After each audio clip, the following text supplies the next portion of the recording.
स्याद्वादनय षट्द्रव्य गुण पर्याय और प्रमाण का जड़ कर्म चेतन बंध कारु कर्म के अवसान का कह कर स्वरूप यथार्थ जग का जो किया उपकार है उसके लिए जिन वाणी माँ को वंदना शतबार है वंदना शतबार है। जय बोलो समस्त भावलिंगी मुनिराजों की जय।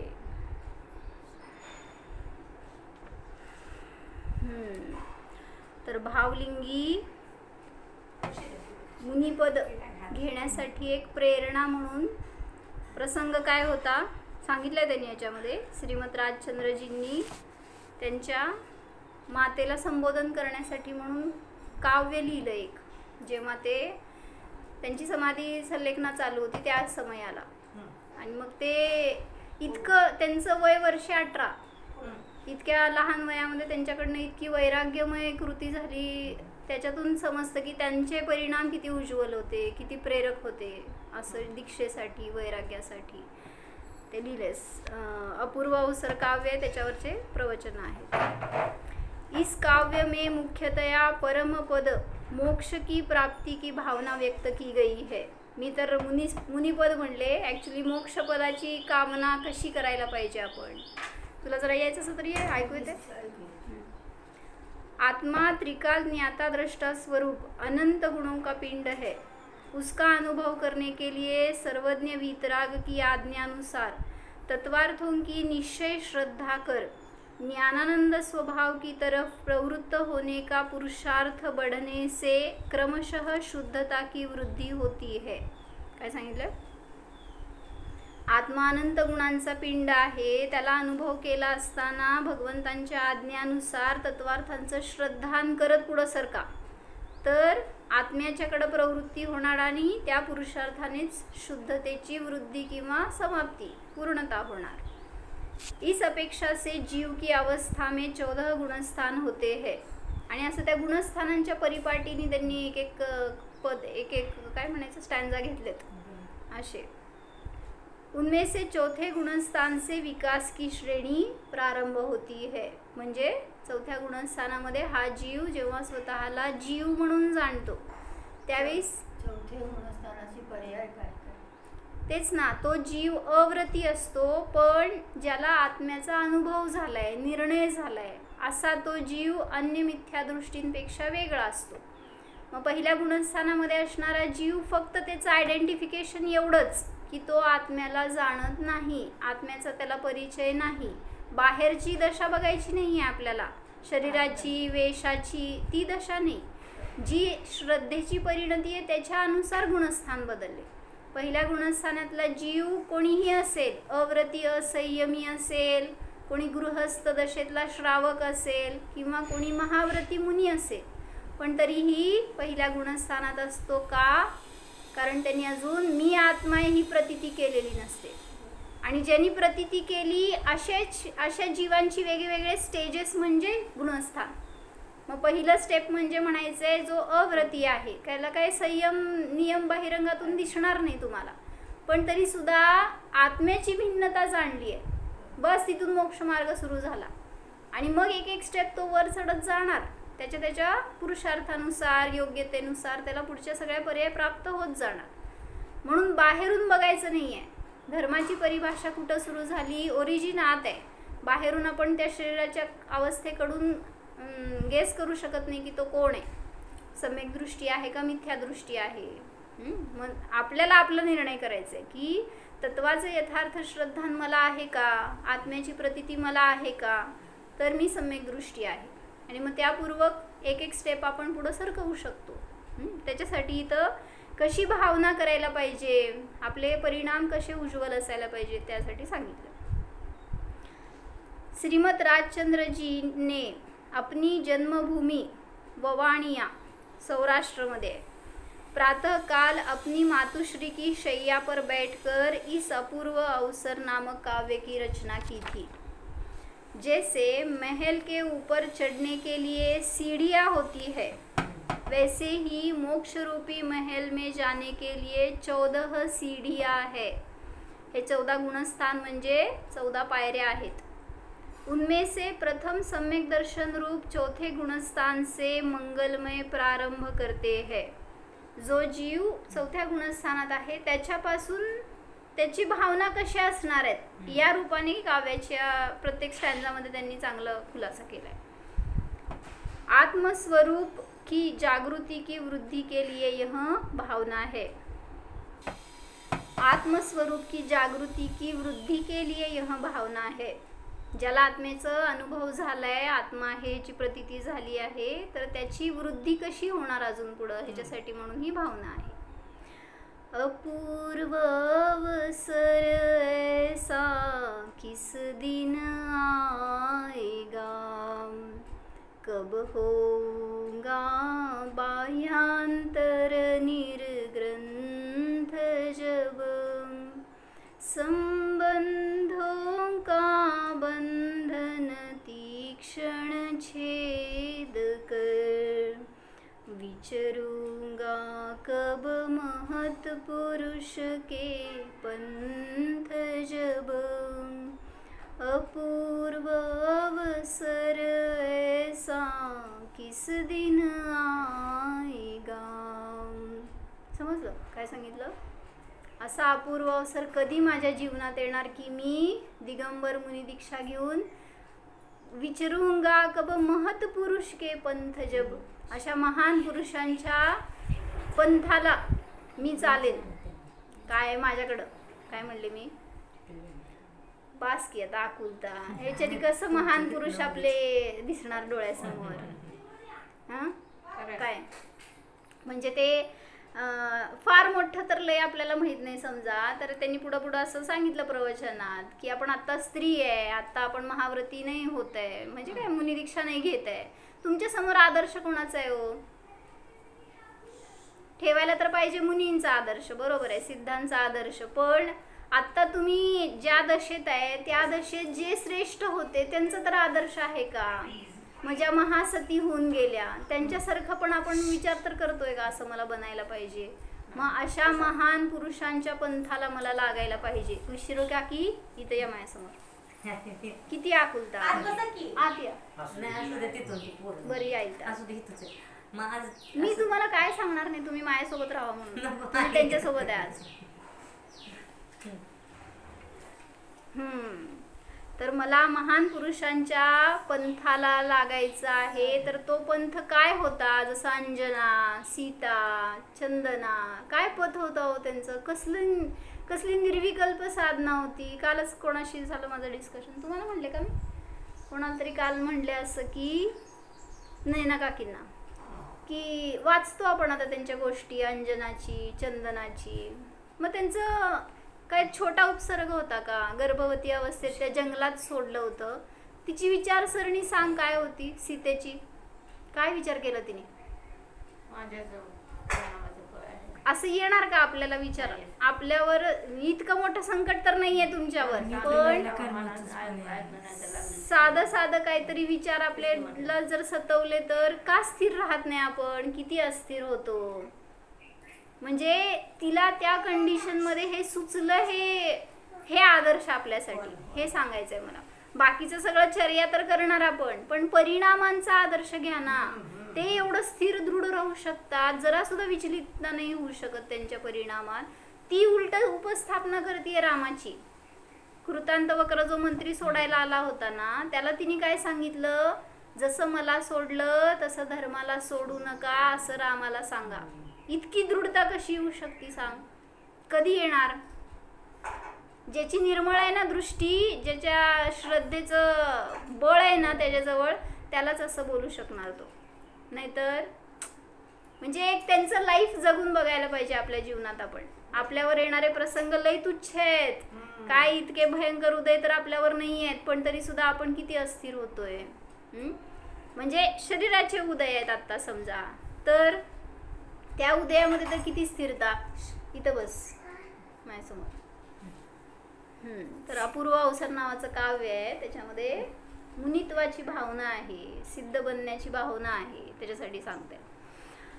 गृहस्थ धर्मात्मा आत्मा की प्रतीति सहित पूर्णता का लक्ष्य रखते हुए इन 3 प्रकार की मनोरथ भावना भाता है. 3 प्रकारच्या भावना भायच्या आहेत. लक्षात ठेवायचं. काय आपल्याला त्या भावना करायच्या आहेत. पहिलं सांगितलं मैं सर्व संबंधों से छूटू. कब बाह्य काय घेतलं. सब संबंधों का बंधन तीक्ष्ण छेद कर. तो बंधन इतकं तीक्ष्ण आहे ना सगळ्या संबंधांचं. का तीक्ष्ण म्हणलं.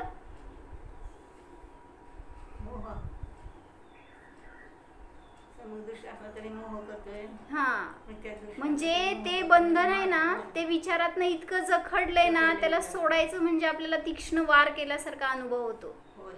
जसं मुलाला सोडायचं, परिवाराला सोडायचंय म्हणजे हे सोडायचे विचार ते जे आहेत ना ते तुम्हाला घाव करणारे, तीक्ष्ण घाव करणारे असे वाटतात. म्हणून त्या तीक्ष्ण बंधनाला छेदून मी बाहेर पडणार. ही पहिली भावना घेतली. काय काका. संबंधों का बंधन तीक्ष्ण छेद कर. दुसरं घेतलं स्त्री आदि बाह्य परिग्रह तथा कषाय रूप अभ्यंतर परिग्रह का पुरुषार्थ द्वारा त्याग कर. निर्ग्रंथ मुनी हो. सगळ्या बाह्य आणि अभ्यंतर परिग्रहाचा त्याग करून मी निर्ग्रंथ होणार. सांग पहिलं काय. पहिली भावना काय. संबंधांना मी छेदणार, तीक्ष्ण बंधनाला मी छेदणार. दुसरी भावना सगळ्या बहिरंग अंतरंग परिग्रहाचा त्याग करून मी निर्ग्रंथ होणार. तिसरी भावना मैं अपूर्व समाधि मरण प्राप्त करूं. किंतु संसारी मोही जीव यह मनोरथ भावना भाता है कि मैं गृहस्थ कुटुंब की वृद्धि करूं, धन घर पुत्र परिवार की वृद्धि हो और हरा भरा खेत भरा पूरा परिवार छोड़कर मरू. ही भावना करतो की मी मरताना सगळं चांगलं असावं. काय चांगलं असतं. किती त्याला चांगलं केलं तरी सुद्धा चांगलं होत नाही आणि मरू वाटत नाही. चांगलं असलं तरी सुद्धा.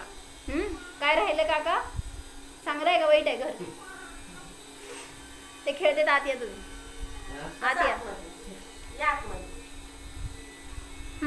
काय कळलं सांग. किती भावना करते अशी घरामध्ये की मला मुनी बनायचंय, मला या सगळ्यातून सुटायचंय, मला वैराग्याचीच भावना करायची आहे. किती भाव होतात अशी तीव्रतेने. होतात का नाही होत. सगळं सोडून दिलं तर मला पण मुनी व्हायची आहे. यह विपरीत भावना ही संसारी जीव भाता है. म्हणून ज्या काही मी करतो त्या विपरीत भावना आहेत हे वाटू देत तरी पहिल्यांदा. जे करतो ते आपण आपलं योग्य वाटतं.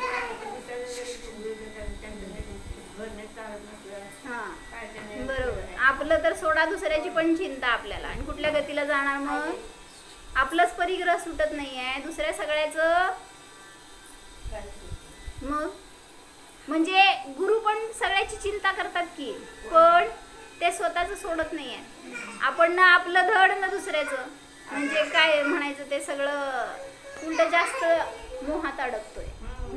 किती अडकलोय सांग. किती लक्ष सांग बघू. 3 भावना काय काय. माझ्याकडे जाती ती एकटी मोक्षाला जाणार आहे. त्यांचं बंधन छेद पहिल्यांदा. तीक्ष्ण बंधनाला छेदून. दुसरं पहिलं सांगितलं की तीक्ष्ण बंधनाला छेदणार पहिलं. दुसरं बाह्य आणि अभ्यंतर परिग्रहाचा त्याग करून मी निर्ग्रंथ मुनी होणार. आणि तिसरं समाधी मरण साधणार.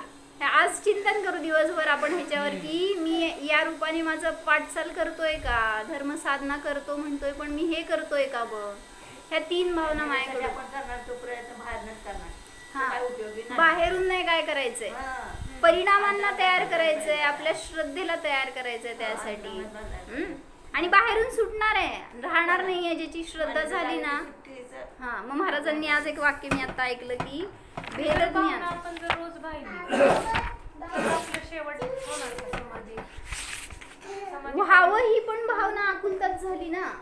मला आत्ताच्या पर्यायात जगायचंय, या पर्यायात आनंद भोगायचाय.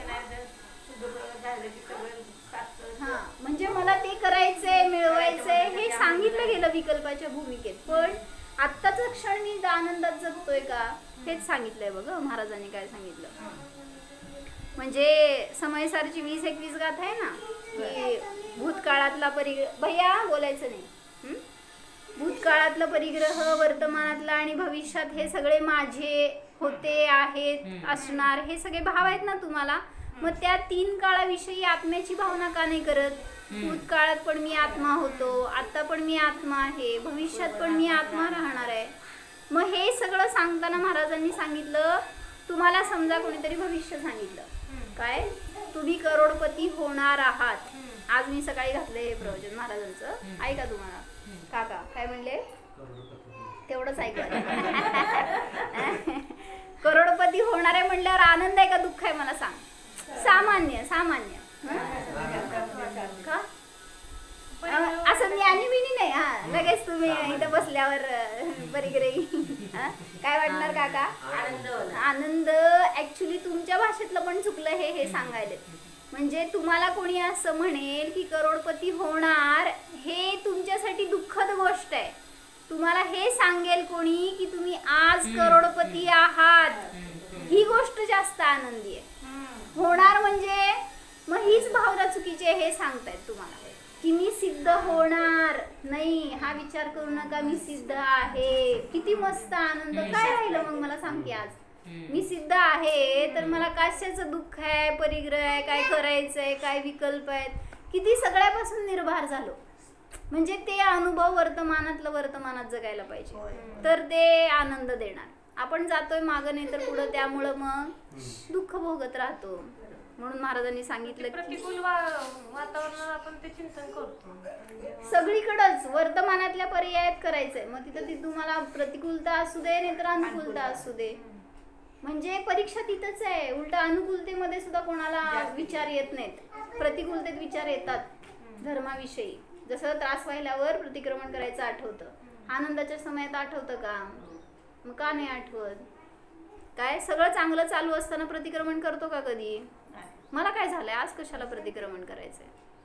म्हणजे आता येतात माताजींकडे दर्शनाला कोणीतरी, त्यावेळेस ते घेतात महिन्याभरात काय दोष झाले त्याचं प्रायश्चित्त द्या. आता काल आमचं वर्षाचं प्रतिक्रमण झालं, 1 वर्षाचं. मग असं प्रायश्चित्त घ्यायचं असतं, 1 वर्षाचं प्रायश्चित्त द्या. 4 महिन्याचं झालं, मागच्या चातुर्मासाचं. आता 8-15 दिवसाचं झालं. संवत्सरिक प्रतिक्रमण झालं ना काल पौर्णिमेला प्रतिपदेला, तर त्यावेळेस वर्षाचं प्रायश्चित्त घ्यायचं असतं 1 वर्षाचं. मग आपल्याला काय विचार येतं की माझ्याकडनं काय पाप झालं म्हणून मी घ्यावं प्रायश्चित्त? मग म्हणतायत की चांगल्या परिस्थितीत सुद्धा उपस्थापना करण्यासाठी म्हणून प्रायश्चित्त करायला पाहिजे. प्रायश्चित्त. हा बरोबर करेक्ट. हे मी आहे, ही भावनाच आहे ना. पाप काय म्हणायचं, तेच तर दोष आहे. त्या दोषापासून सुटायसाठी कोणीतरी म्हणलं, समज मावशी काल काय मावशीला म्हणलं आमच्या एवढ्या वयामध्ये एवढं चांगलं आहे, चांगलं वाटलं का वाईट वाटलं? अजून तुम्ही चालताय, अजून तुम्हाला चांगलं दिसतंय असं कोण म्हणलं तर लगेच काय वाटतंय सांग? तिथं विचारायला करायला पाहिजे, हे सगळी शरीराची स्तुती आहे, मी आहे का ते? अशी भेदभावना लगेच जागृत व्हायला पाहिजे. आपल्याला हे शरीराची स्तुती केली की माझी वाटती, ह्याची निंदा केली की माझी वाटती. मग तिथं भेद करा ना. ते भेद ज्ञानासाठी सुद्धा सांगितलं बरं का महाराजांनी. कशापासून भेद करायचंय तर ते तर घेतलंय त्यांनी की सगळं सचित्त अचित्त मिश्र परिग्रहापासून भिन्न भावना करा असं. तर त्यात त्यांनी घेतलं की क्रोधादी भाव उत्पन्न होतात पण ते शाश्वत लक्षण नाहीये.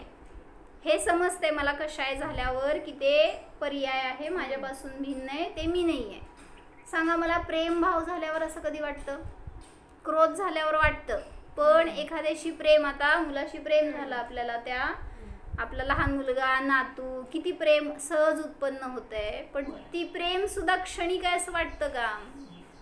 त्यामध्ये उलटा आपण एकरूप होऊन जातो. मग हेच म्हणले तुम्ही भेदज्ञान विसरून जाताय. जे समोर आलं त्याच्याशी प्रेम करायचं असं नाही. हा, म्हणजे तिथं सांगितलं की म्हणून तर प्रीतिभाव रागद्वेष भाव हे माझे शाश्वत भाव नाहीत, त्यामुळे जे शाश्वत माझ्याजवळ राहते ते माझे आहे असा भेदज्ञान करायला पाहिजे. म्हणजे जरी तो जवळ आला आपल्याला, आपला मुलगा प्रिय आहे, पण तरी सुद्धा त्याच्या जवळ असताना ही भेदभावना आपल्यामध्ये जागृत ठेवा आणि ते संस्कार त्याच्यावर करा. उलट ते आपल्याला उपस्थापित करायला निमित्त ठरतील. कधी आपण विचलित झालो, कधी रागीद्वेषी ह्या शरीराच्या निमित्तात मोही झालो, ते आपल्याला स्थिर करतील. म्हणजे आपली भावना तशी नाही ना. म्हणून तर सांगितलं सीतेच्या संस्कारामुळं लवकुशांवर परिणाम झाला का नाही. गर्भात आल्यावर ते स्वतःच त्यांची उपादांतर होतच की नाही असं नाही, पण मातेचे सुद्धा संस्कार असतात की नाही मुलांवर. मग तिच्यात ती भावना होती म्हणून तर लवकुश लहानपणापासून धर्माच्या प्रती आकृष्ट, म्हणजे अशी त्यांची भावना निरंतर, आणि त्याचंच फळ काय झालं, तद्भव मोक्षगामी झाले. म्हणजे आपण आपले संस्कार किती करतो. म्हणून प्रत्येक वेळेस मुलांशी बोलताना हे सांगायचं, सम्यक दर्शन प्राप्त करा, भेदज्ञान करा. काय सांगते, अभ्यास करा बसून, काय करताय हे तर आपण सदा सांगणार, पण हे सांगायचं. मला काल म्हणून प्रज्ञाच्या मुलाचा फोन आलता, लहान मुलगा आहे ना 6 वर्षाचा, आणि त्यांनी विचारलं, ते त्यांना पाठशाळेमध्ये नंदीश्वर द्वीपाबद्दल माहिती सांगितली. मग तो मला विचारला फोनवर, म्हटला आपण का नाही जाऊ शकत सांग मला. नंदीश्वर द्वीपात नाही जाऊ शकत ना आपण, 8वं द्वीप आहे ते, का नाही जाऊ शकत सांगा काका. मला त्या 6 वर्षाच्याला सांगायचंय उत्तर, सांगा त्या भाषेत. हा बर, ते म्हटलं आपण हेलिकॉप्टर घेऊन जाऊ, का नाही जायचं. हा, तर त्याला सांगितलं, म्हटलं परवा दिवशी एरोप्लेन क्रॅश झालं बघितलं का तू. म्हटला हो बघितला. म्हटलं कसलं, त्या बिल्डिंगवर आपटली आणि पडली फुटली, असं झालं ते अहमदाबादला. मग ते म्हटलं हा बघितले. म्हटलं आपली हेलिकॉप्टर पण जाऊन त्या मानुषोत्तर पर्वतावर धडकती आणि आपण तिथं पडणार, पुढे जाऊ शकत नाही. प्रत्यक्ष जे दिसलंय ना त्यांना व्हिज्युअलचा जास्त इम्पॅक्ट असतो, त्यामुळे ते त्यांना सांगितलं ना, ते म्हटलं बर मग आपण स्कुबा डायव्हिंग करून जाऊ.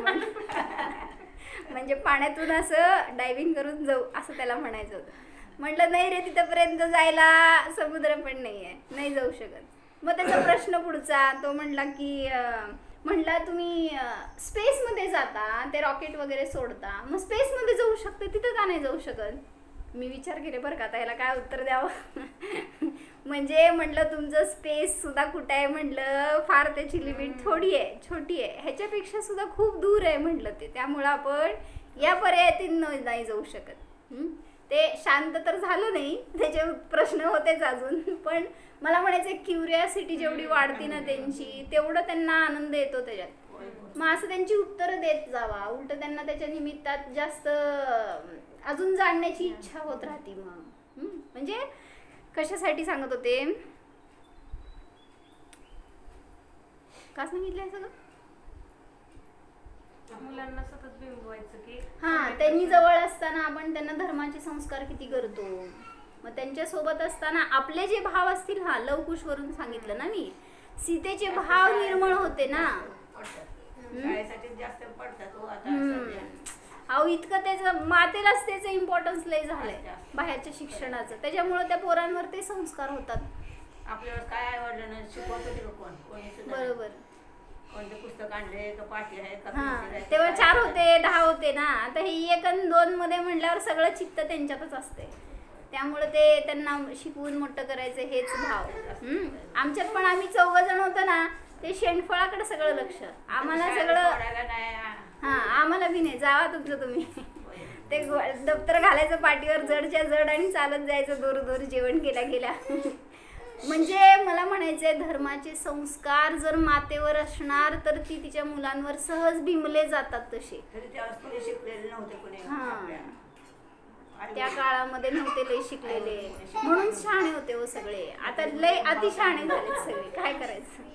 सगळ्याला ते स्वतःनी डिग्री घेतली आहे ना मातेने, त्यामुळे त्यांना तेच भावना की मुलं सुद्धा त्याच पाथावर जावेत. मग कुठं मिळणार आहे तुम्हाला महत्पुरुषांचा पंथ. म्हणून भावना काय केलं 3 सांगा. संबंध तीक्ष्ण. हां पूर्ण कर वाक्य, मी नाही करणार. सर्व बंधनां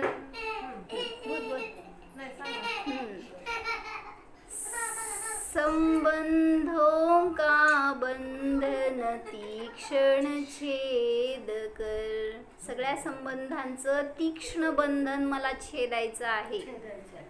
कुठल्याही संबंधामध्ये मी हे बघा, तुम्हाला काय होते माहिती का, आपला मुलगा समोर आला की प्रीती होते, तेच बाहेरचा अंजान आला तर त्याच्याविषयी का नाही होत तसं. मग जो जीव धर्म करतो ना त्याला सगळ्याविषयी तसे भाव असतात. मग असे भाव ठेवा ना, त्याला समता म्हणतात.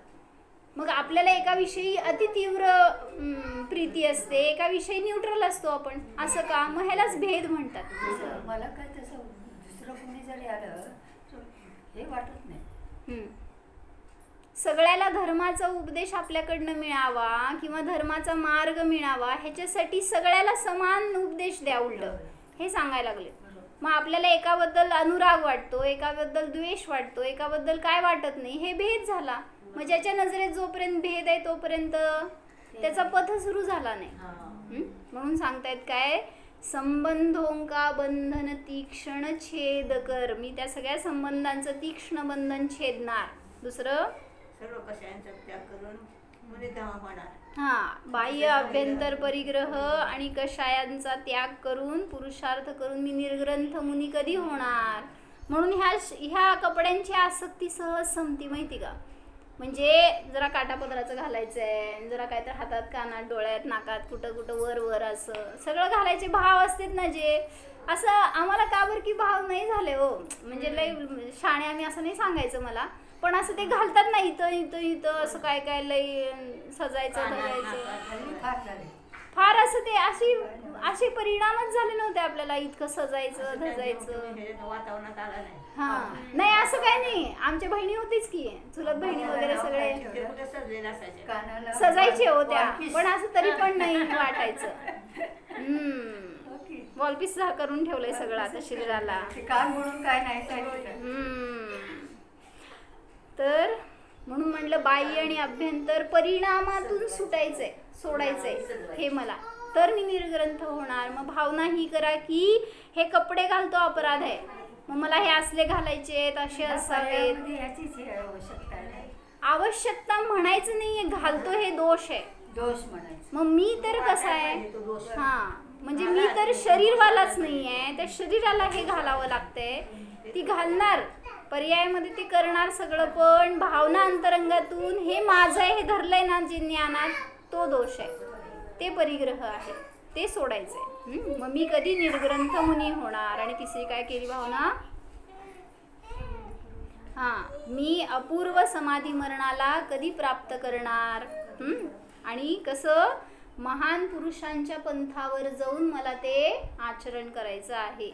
म्हणजे त्या ज्ञान श्रद्धांपूर्वक मला तसं आचरणात मी कधी आणणार. ही जेवढी भावना अंतरंगातून करणार ना तेवढं बहिरंगामध्ये विशुद्धी वाढणारच. अंतरंग विशुद्धीपूर्वकच बहिरंगामध्ये तसं पालन केलं जाणार. म्हणून बाहेरून तोडत जाऊ नका, आतून तोडा, तुटणार ते. आणि म्हणून आतून जेवढं, आता अम्मांचं म्हटलं ना, जरी कोणी जवळ आलं तरी सुद्धा का असं अटॅचमेंट का नाही होत. एक जशी आपल्याला अटॅचमेंट होती, जसं आता समजा हिने 4 दिवस माझ्याजवळ राहिली, हिच्याबद्दल थोडं अटॅचमेंट वाटते. कोणीतरी आजच आला असेल तर त्यांच्याविषयी कमी असं आपल्यामध्ये दिसून येते, पण त्यांच्यामध्ये अशी परिणती का नाही वाटत. म्हणजे हे शिकायला मिळतं ग, जेव्हा राहतो ना जवळ त्यांच्या, प्रॅक्टिकली जे दिसतंय, जे आपण पाहतो ना ते संस्कारित होते. हे असलं शिकून वगैरे लय होत नसतं.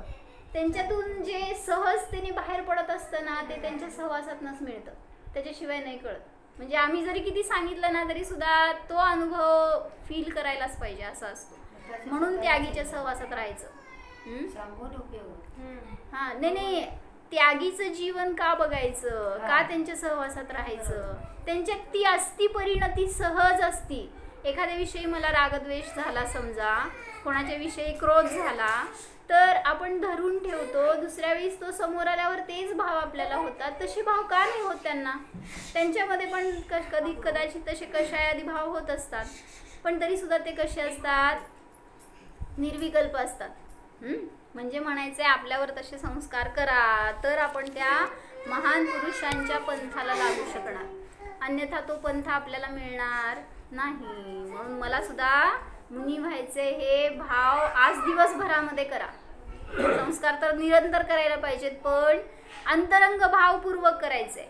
म्हणजे थोडीशी येऊ दे ना. मी जर आता जेवायला बसलोय तर मुनी जेवायला बसल्यावर काय असते त्यांची परिणती, मग तसं माझे परिणाम आत्ता करायला मला काय पैसे पडालेत का.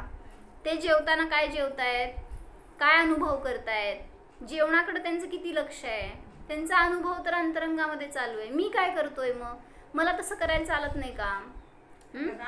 जेवण करताना आपण जेवणच करतो आणि ते जेवण करतच नाहीत करताना सुद्धा. ही भावना बदलायची आहे हो आपल्याला. इथून मुनित्व येणार अंतरंगातून. बहिरंगातून सोडत जावा हे नाही सांगत आहेत. पहिल्यांदा अंतरंग सुटलं ना तर बहिरंगात सुटणारच. म्हणून भावना दिवसभरात आज एवढी करायची. काय भावना करायचं म्हणजे शाब्दिक करतो आपण. हा, भावना शब्दातनं नव्हे, बहिरंगातनं नव्हे, अंतरंग तुटायला पाहिजे हो. जसं ते तुटणार ना जेव्हा, म्हणजे आम्हाला अम्मांनी पहिल्यांदा केलं की संस्कार तुम्ही ब्रह्मचर्य घ्या, काय नसते हो, दीक्षा घ्या, हे सगळे शाब्दिक होते की संस्कार नाही असं नाही. पण जेव्हा अंतरंगातून तुटणार ना त्यावेळेसच ते खरं व्रत होणार. नाहीतर कोणी देखादेखी पण करतं, घेतं व्रत, पण जोपर्यंत ती धारा नाही सुरू होत ना आतून, तोपर्यंत ते व्रत पण व्रत नाही म्हणलं जात. ती दीक्षा पण दीक्षा नाही राहत. म्हणून अशी भावना आपली करायची आज दिवसभरात की मी तर मुनी आहे, मुनींच्या समान माझं स्वभाव आहे, मग काय मला करायचंय दुसरं. मी तर बहिरंगामध्ये त्याला धरून ठेवतोय बाहेरून सगळ्याला, असं धरायचं नाही. ते तर सगळं जे माझं नाही आहे त्याला मी धरायचा प्रयत्न करतोय, ते तर स्वतः सुटलेलंच आहे. मग अशी जर भावना अंतरंगातून झाली आपल्याला तर मुनित्व सहज प्रगट होणार. म्हणून मी मुनी आहे, मी सिद्ध आहे, ही भावना आज दिवसभरात करा. हो, जाणा निर्ग्रंथ स्वभावाला जाणा. माझ्यामध्ये कोणताही परिग्रह नाहीच. पहा, घर माझे नाही, परिवार माझा नाहीच. माझ्यामध्ये घर नाही, परिवार नाही, घरामध्ये मी नाही, परिवारामध्ये मी नाहीच. मी तर स्वतंत्र जीव आहे, शुद्ध जीव आहे.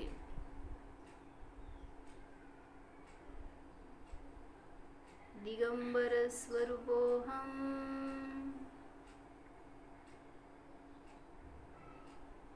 सिद्धोहम. ओम विसर. नमो अरिहंताणं.